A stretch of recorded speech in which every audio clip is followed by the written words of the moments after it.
Hello everyone, তো তোমরা সবাই কেমন আছো? আশা করছি সবাই খুব খুব ভালো আছো আর আমিও বেশ ভালো আছি। গুলমার্গ ঘুরে এসে আমাদের যিনি ড্রাইভার ছিলেন তিনি আমাদেরকে হোটেলের সামনে নামিয়ে দিয়েছিলেন। তো দেখলাম এখন সানসেটের টাইম, এখন শিকারা রাইড করলে মন্দ হয় না, তাই চলে আসলাম শিকারা রাইড করতে। এবার তোমাদের সঙ্গে শেয়ার করি যে তোমরা কোন ঘাটে আসলে শিকারা রাইডটা একটু কম প্রাইসে করতে পারবে আর কোন দিকটাই বা বেশি জমজমাট থাকে।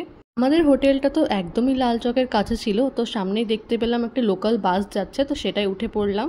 এবার বলি, আমাদের তো সেরকম কোনো আইডিয়া ছিল না যে ডাল লেকের কোন ঘাটে গেলে সব থেকে ভালো শিকারা রাইড করা যাবে। তো তিনি বাস কন্ট্রাক্টর ছিলেন, তিনি আমাদের জানালেন যে সব থেকে ভালো হয় 8 নম্বর ঘাটে নামলে, এবং ওখানকার যে লোকাল লোকজন ছিল তারাও বললো যে 8 নম্বর ঘাটটাই নাকি সব থেকে ভালো। সেই মতো আমরা নেমে পড়লাম 8 নম্বর ঘাটে।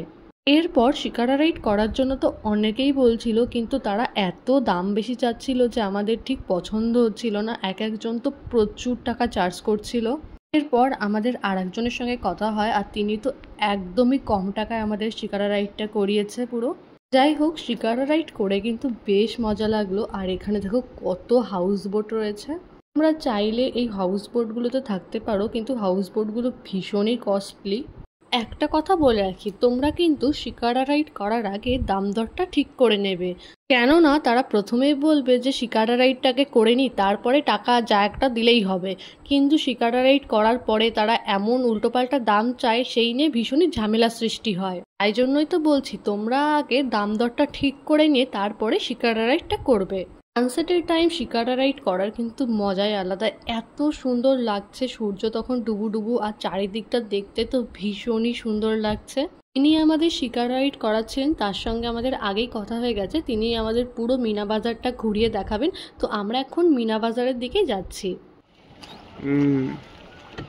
ঢুকছে হচ্ছে মিনা বাজার। হ্যাঁ, জ্যাম হয়ে গেছে পুরো।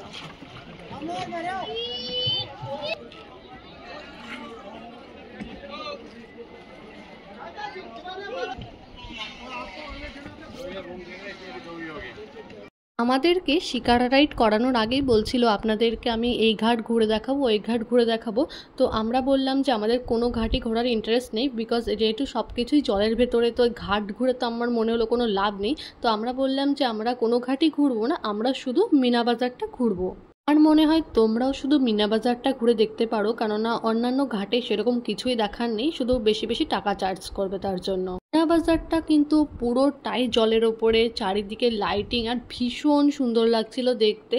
এত লোকজন ছিল যে আমাদের নৌকাটা তো বারবার একটা নৌকার সাথে আরেকটা নৌকা টক্কর লাগছিল। অনেকেই ছিল যারা নৌকাগুলো দাঁড় করিয়ে এখান থেকে শপিং করছিল। এখানে মোটামুটি সব কিছুই পাওয়া যায়, জামা কাপড়, ড্রাই ফ্রুট, অন্যান্য সব জিনিসই পাওয়া যায়। তো তোমরা চাইলে এখান থেকেও শপিং করতে পারো।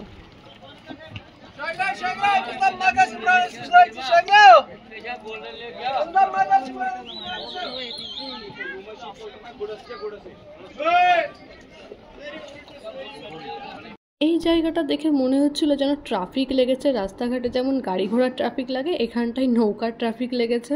মিনা বাজার ঘুরতে আমার কিন্তু বেশ ভালো লেগেছে। এখানকার দোকানপাটগুলো এত সুন্দর করে সাজানো গোছানো, আর প্রত্যেকটা দোকানই জলের ওপরে, এটা ভাবতেই অবাক লাগে।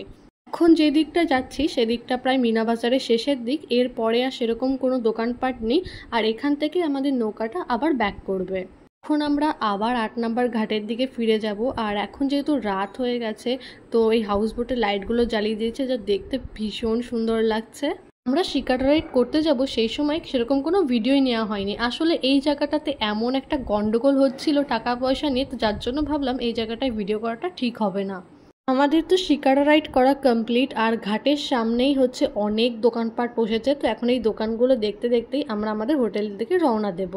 এই দোকানটার সামনে দেখি বিশাল ভিড় হয়ে রয়েছে, আর এখানে এত সুন্দর সুন্দর ব্যাগ বিক্রি হচ্ছে, সবাই একবার করে দাঁড়িয়ে দেখে যাচ্ছে।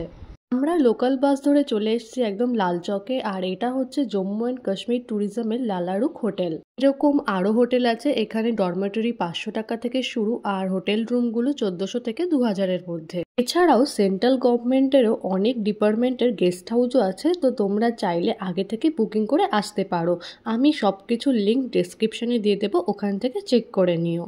আমি আমার হোটেলের একদম কাছে চলে এসেছি। ভিডিওটা আজকের মতো এখানেই শেষ করছি। ভিডিওটা ভালো লাগলে একটা লাইক করে দিও, আর চ্যানেলে যদি নতুন হয়ে থাকো অবশ্যই সাবস্ক্রাইব করে দিও। বাই।